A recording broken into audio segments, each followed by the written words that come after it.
Slow to speak. And now we're going to go back to middle school camp, and I'm going to ask you to do hand motions. We're going to put hand motions with this. So I'd like for all of you, I know it's kind of silly, if you would, even if you're watching at home or if you're driving, just maybe one hand, keep one hand on the wheel, all right, both eyes on the road. Just put your fist together like this in your lap, or just kind of hold your fist. And when we say quick to listen, we're going to open those hands real quick, like quick to listen, okay? So here we go. Ready? Quick to listen, slow to speak. Keep those hands open. Ready? One more time. Ball them up. Ready? Quick to listen, slow to speak. Now, why do we do that? Because when you're in conflict, you're having an argument, you're having a difficult conversation with somebody, you know what happens? You don't recognize this, we don't realize this, but it just happens. Our hands, they do this, they close up. And when they close up, it means our minds are kind of shutting down and our ears are, shutting down and our heart's shutting down. We're just kind of closing up. And the reason in conflict, especially verbal conflict or an argument, or we're listening to somebody and we're just, kind of building up all this stuff on the inside, the reason that happens, the reason we close up is because, and this is the interesting thing about all conflict, is because we want exactly what the person we're having the conflict with wants. We actually, both parties want the very same thing. Both parties want to be heard, right? I want to be heard. And more than heard, I want to be understood, right? I want you to be quick to listen to me, and I want you to be slow to speak, but you want me to be quick to listen and slow to speak because you want to be heard and understood. I want to be heard and understood. It's like we're saying, look, we may not ever agree, but you've got to listen to me.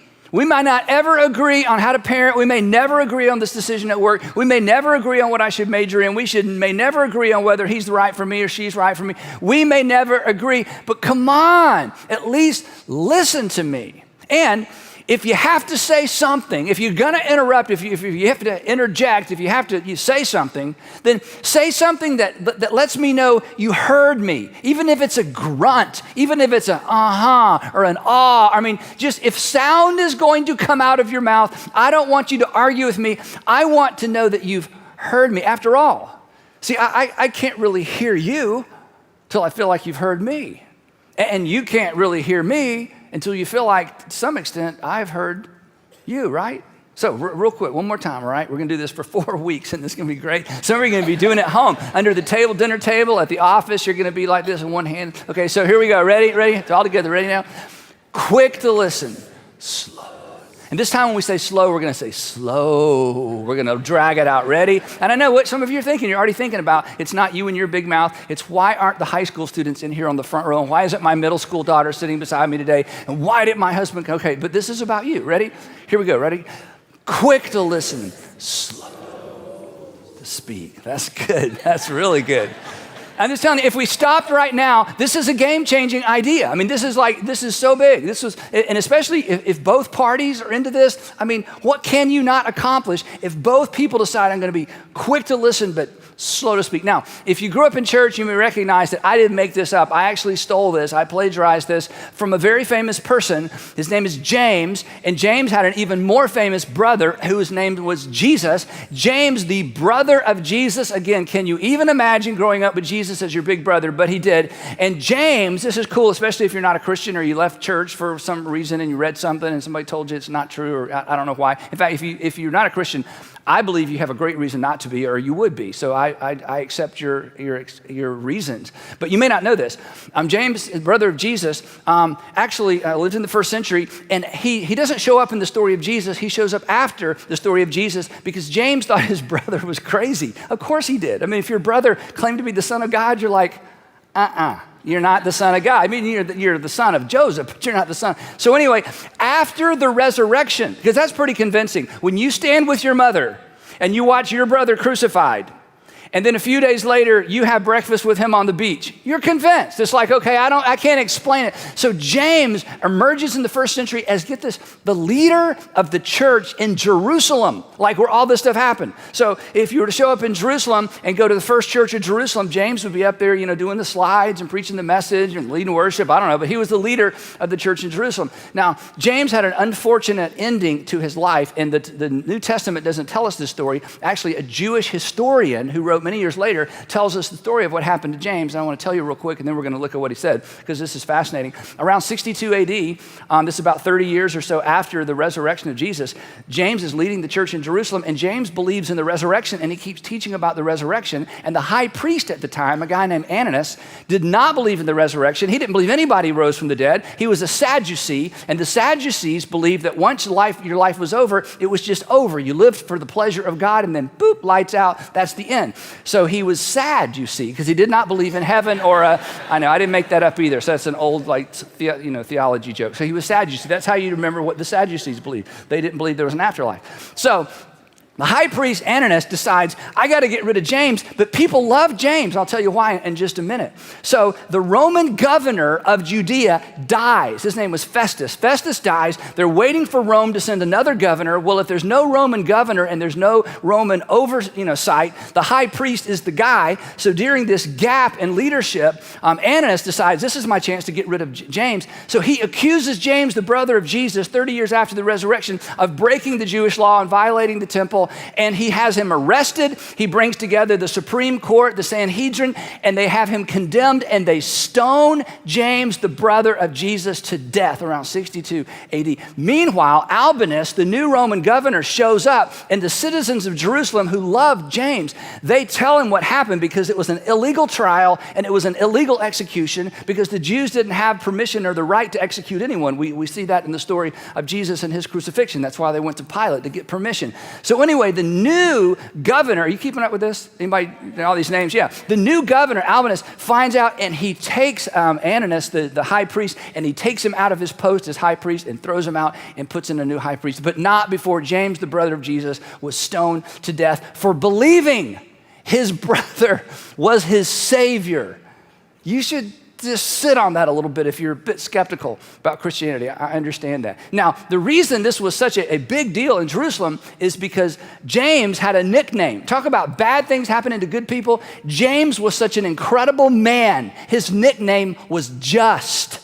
J-U-S-T. He was known as James the Just, and he was stoned to death because of jealousy and because of what was going on between the church and Judaism back in the first century. But before James the Just went on to his just reward and saw his brother, again, imagine that reunion. You're back. Oh, that's amazing. I mean, we can't even imagine this stuff, right? Before he did that, he wrote a letter to the church, and in the letter, he talks about how important it is for us relationally to learn to listen and to learn to speak at the right time and to say the right thing. So here's what he says. In the opening line, if you're a woman, I'm telling you, I cannot exaggerate what we're about to discover. In the first century, women in just really in any environment, in any culture, had little to no rights. They couldn't testify in court. They were property. Fathers decided who their daughters were going to marry based on how it helped them politically or financially. So women just had no rights. James, the brother of Jesus, who has been impacted by the fact that Jesus elevated the status and the dignity of everybody, opens the letter like this. He says, my dear brothers and sisters, because you're on equal footing. Times have changed. God has done something new in the world. Wow. My dear brothers and sisters, take note, that is, sit up straight, and if you're taking notes, take note of this. We're like, all right, James, what you got? He says, everyone. So who are you talking to? Everyone. Everyone, and here's our line. Everyone should be quick to listen, which doesn't make any sense. How do you listen quickly? I mean, you hear, but how do you speed up your hearing? And the reason he uses two words that really don't go together is because he's trying to make a very important point. That's what communicators do, right? So here's his point. Your first priority, number one thing in sequence, the most important thing relationally you can do, be quick to listen. Listen quickly. Make it first. Quickly before you do anything else. Listen. Which is, let's be honest, exactly what we want other people to do for us, right? So essentially, James is saying, this is just more of that thing that Jesus taught you. You are to do for others as your Father through Christ has done for you. You're to do for others what you want others to do for you. You want others to listen to you? Yeah. You want to be understood? Yeah. Then be quick to listen. And then here's our other statement, and slow to speak. Literally, the idea is be late. When it comes to your words, wait and be late. And I would add to it, and if you have to say something, Be curious. Be curious.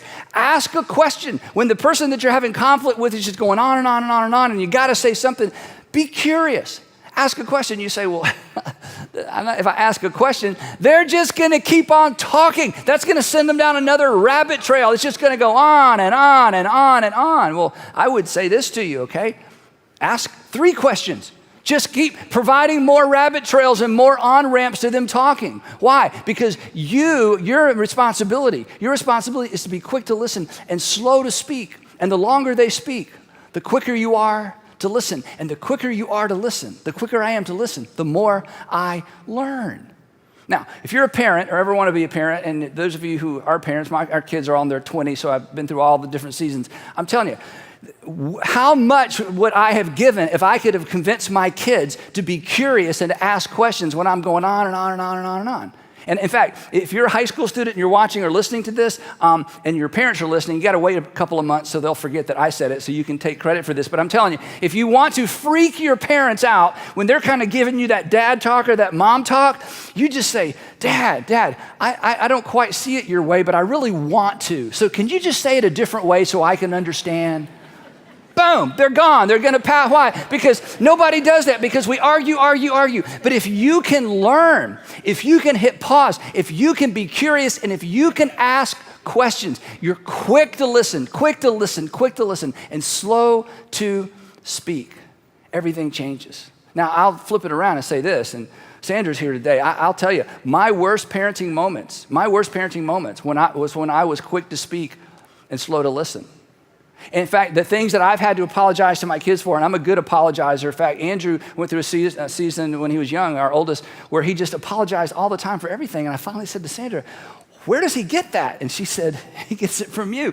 You apologize so much. I'm like, well, I guess there's a positive to, making lots of mistakes. And so my worst parenting moments were those moments when I did the dad thing. And all of you with any kind of authority, you're tempted to do this, where it's like, okay, I've got the wisdom bucket, and I've got the experience bucket, and I got the age bucket, and I've got the insight bucket, and you don't even have frontal lobe development yet. So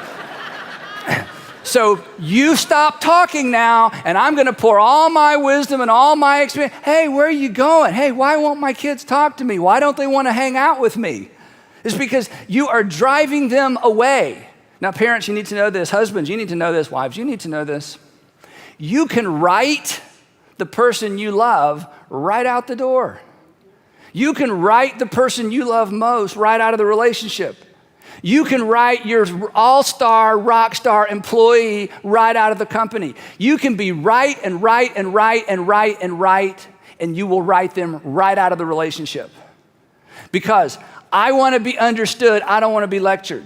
And I'm willing to be open to your ideas if I think for a moment you may even partially understand what it is I'm trying to communicate to you.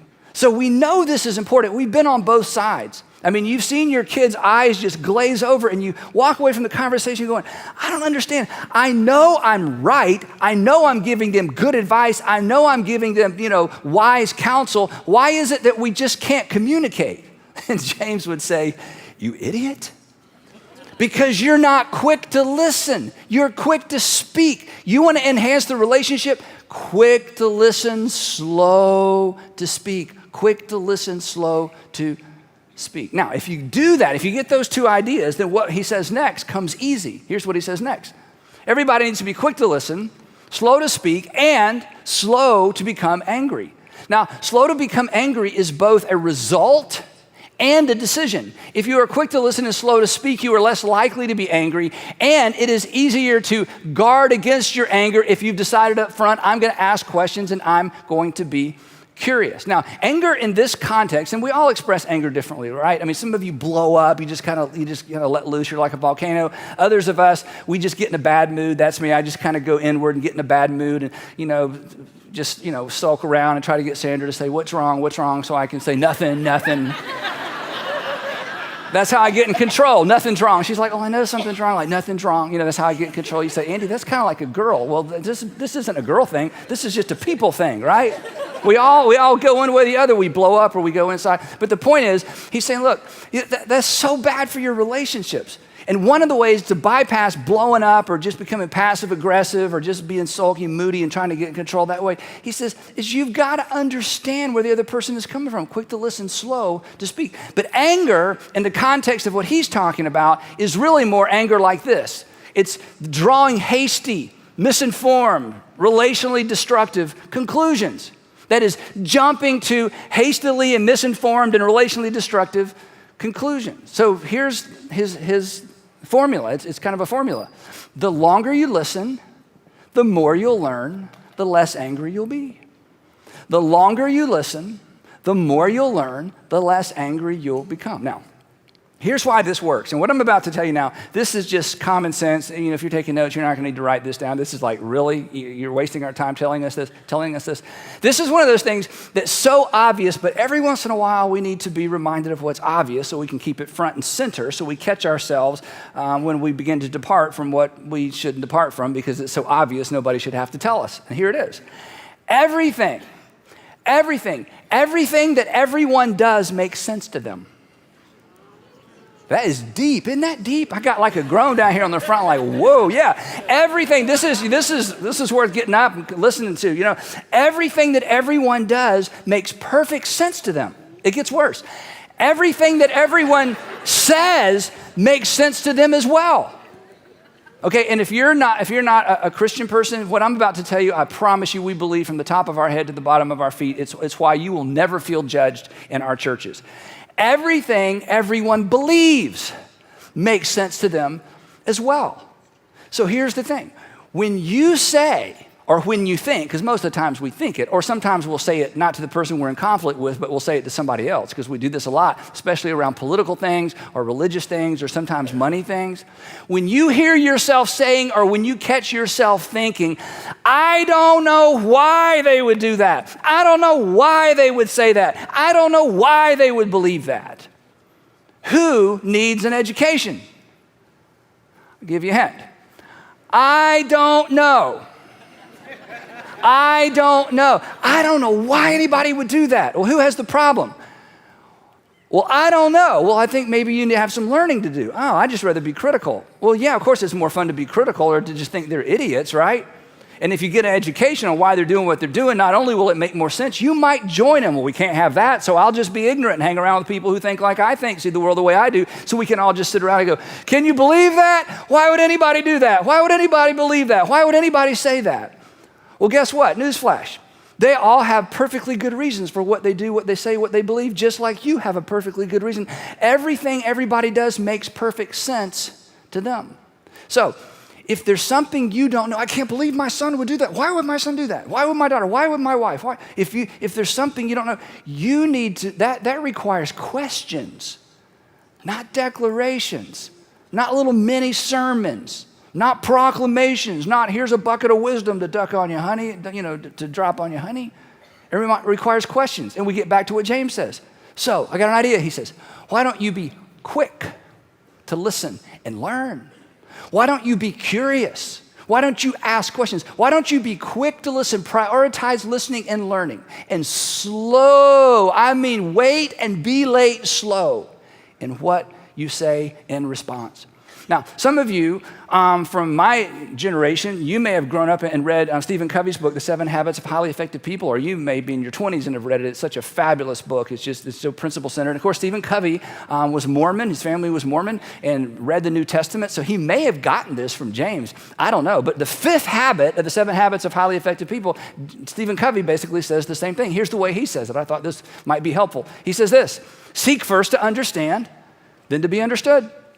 There it is. Seek first to understand. That means I have to ask questions. It means I need to listen. And then only when I understand do I seek to be understood. The way I try to do this, and I don't get this perfect, and I as a parent, I just so struggled with this. I decided I'm not going to criticize anything I don't understand. I'm not going to criticize any idea I don't understand. And I'm not going to criticize anybody if I don't know their story. And once I decided that, I became a better learner of people and a better understander of ideas. Because if somebody holds an idea, a persuasion, or opinion, it makes sense to them. And if it doesn't make sense to me, who am I to criticize something I don't even understand? And the thing is, when we're in conversation, when we're in conflict, when we're just listening to reply rather than understand, we don't learn anything.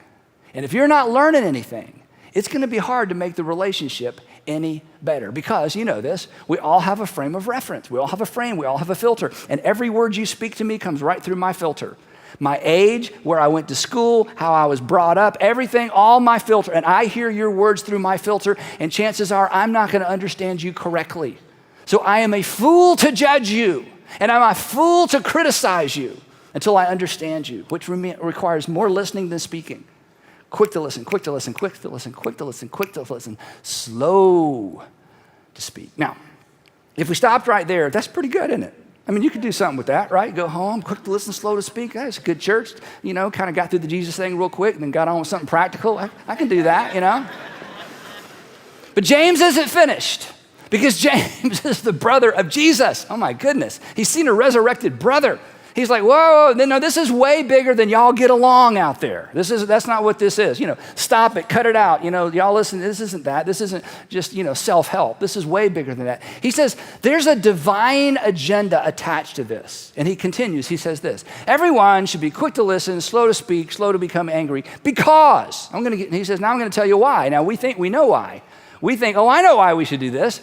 Because if I'm calmer, I'll be more convincing. If I'm calmer and I go, oh yeah, that is so helpful. You know, I'll just kind of reel them in, I got you. And then they're going to see the world the way I do it. I know what this is a ploy. This is something that we're leveraging to get our way. James is going, no. Okay, no, that's not what this is about. Let me explain to you, James would say, why this is a big deal. He says, everyone should be quick to listen, slow to speak, slow to become angry, because, tell us why, James, because human anger. What is human anger? Human anger is when I don't get my way. I mean, that's why you get angry and why you get frustrated. For years, I would see this counselor named Steve. He was great. And I would say, Steve, I'm so frustrated. He'd say, no, you're angry. I'm like, no, I'm not angry.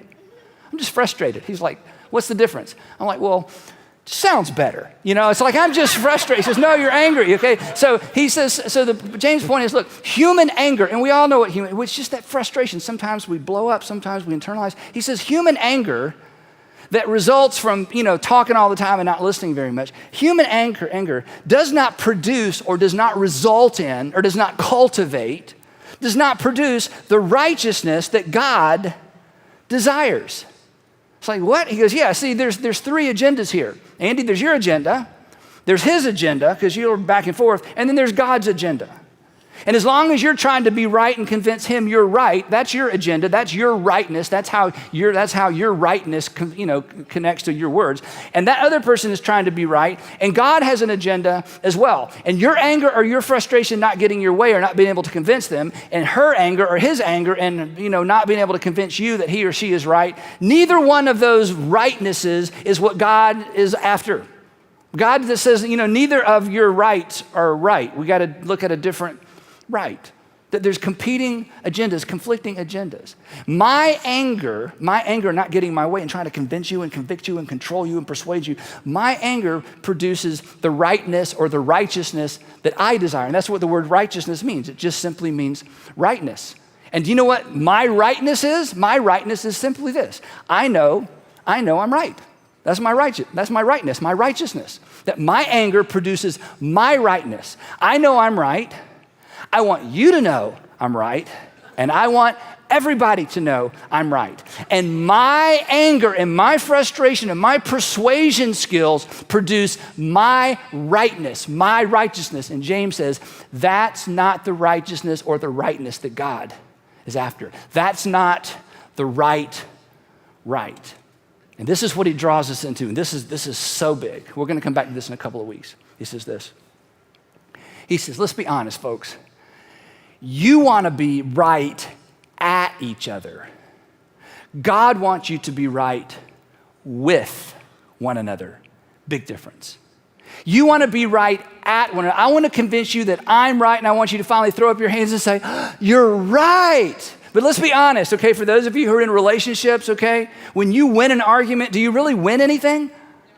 No, I mean, you win the argument. It's like, I won the argument. Where is she? I don't know. She left. But I won the argument. Yes, you won the argument. You lost the relationship. Oh yeah, Again, parents, you can write your kids right out the door. And James is saying, come on, because he's talking primarily to Christians. He's going, Christians, come on. That's not what God wants. God isn't on your side or the other side. God doesn't take sides. God comes to take over, and he comes to take over your life. And he doesn't want you to be right at each other. He wants you to be right with one another. And now he draws us in to Jesus' great commandment. You know, Jesus gave the one command instead of the 10 commandments. He gave the one commandment that was the overarching ethic for all of Christian behavior. And that is, as I have loved you, you are to love one another. And the interesting thing is this, when you read the New Testament, Jesus did not come to be right. That would have taken about 30 minutes, right? He shows up, he gets everybody together and says, I'm right. Any questions? And then he could do all of his zingers and his snappy answers to stupid questions and all that stuff he did with the Pharisees and Sadducees, where he made them all just kind of left them spinning in the wind because they tried to track. I mean, if Jesus just came to be right, it would not have ended with him being crucified. Jesus didn't come to be right. And he says to you as a Jesus follower, and he says to me as a Jesus follower, and Andy, your goal and your mission in life isn't to be right either. You're to embrace the mission of your Savior. He did not come to be right. He came to reconcile us to God and to one another. So he says to me, and he says to you, quit being right at each other, and you figure out how to get right with one another. How do we do that, James? I already told you. Quick to listen, slow to speak. Quick to listen, slow to speak. If the two of you, he would say, aren't right, it doesn't matter who's right. You don't win a relational argument. You don't win a fight in a marriage. There is no winner if things aren't right between you. In fact, being right can actually make things worse. Quick to listen, slow to speak. Then he continues, because he's still not done. This is so rich. He says, therefore, now that we know what the goal is, now we know what the application is, let's just take this one step further, because there's something else you need to do if this is going to work. He says, therefore, get rid of all moral filth. Now, this little phrase right here, get rid of, in Greek is the word that you would use for taking off a jacket or taking off a coat. Hey, come on in, take off your coat, relax. Take off your jacket, relax.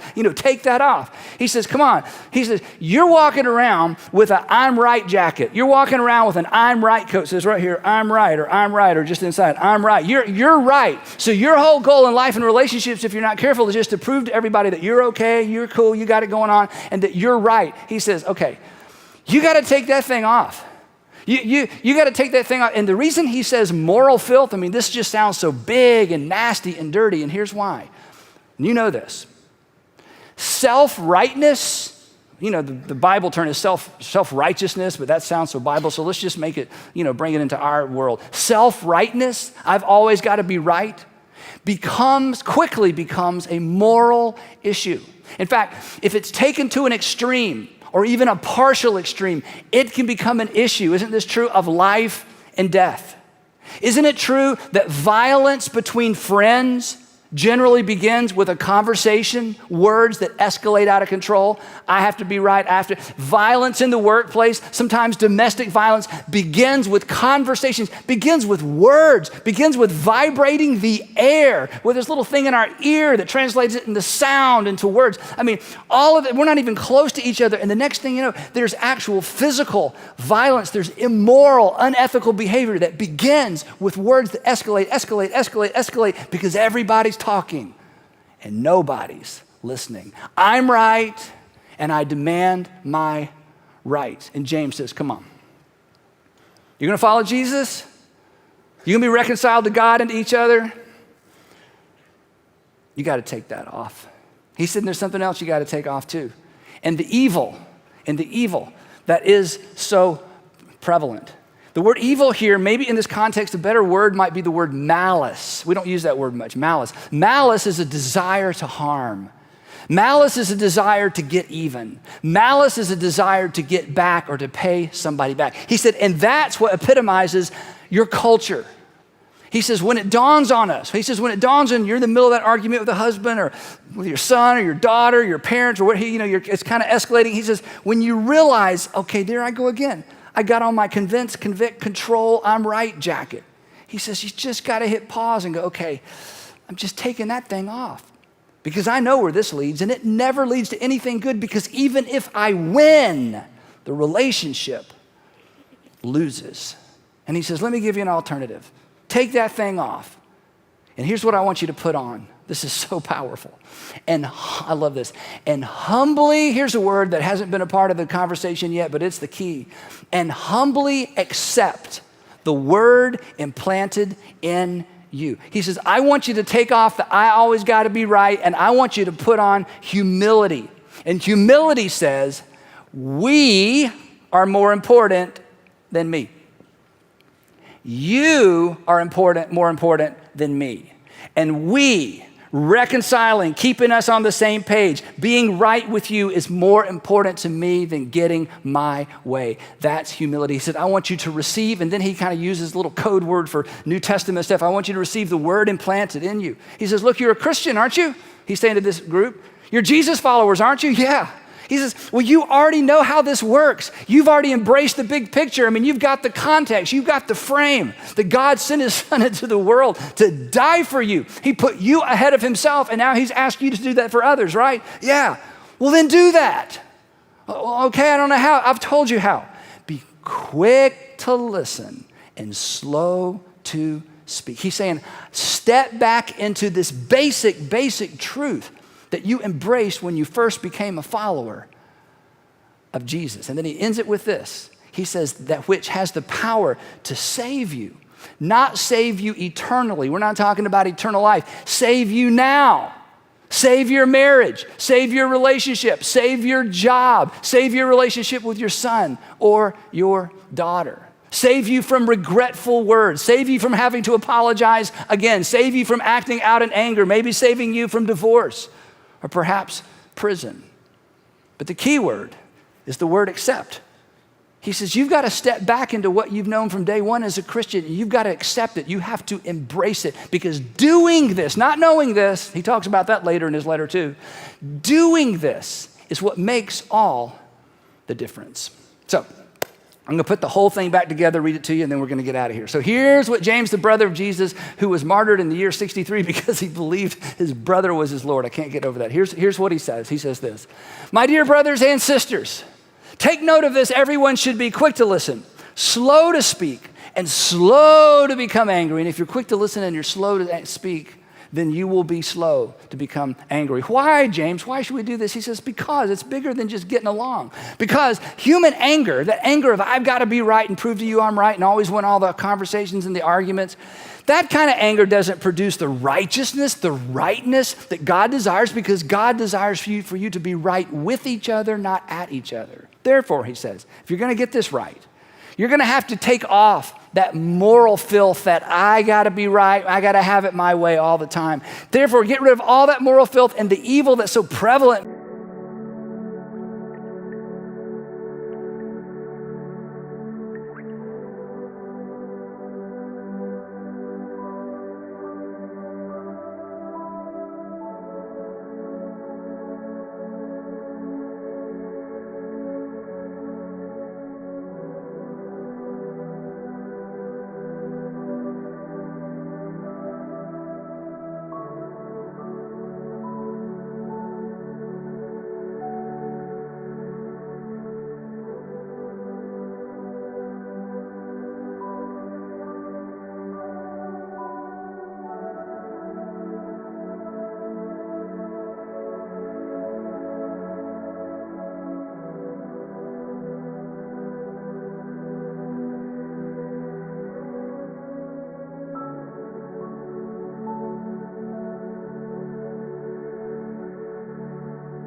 shoes, run into the day. Sparkles in the air, come and play. Laughing and dancing around we go. Hearts are like fireflies aglow. Singing our song under the blue sky, holding hands high, you and I. This is my happy dream, like a sweet melody. We're flying so free. This is my happy dream, forever you and me, singing it in harmony. Smiles all around, everywhere we see. Jump in the puddles, joy is our key. Rainbow above, colors so bright. We shine in the day and into the night. Friends by my side, can't stop this fun. Sharing our secrets till the day is done. Sunsets and starry nights we chase, living our lives in this bright place. In this wonder world we made, every moment never fades. Holding tight to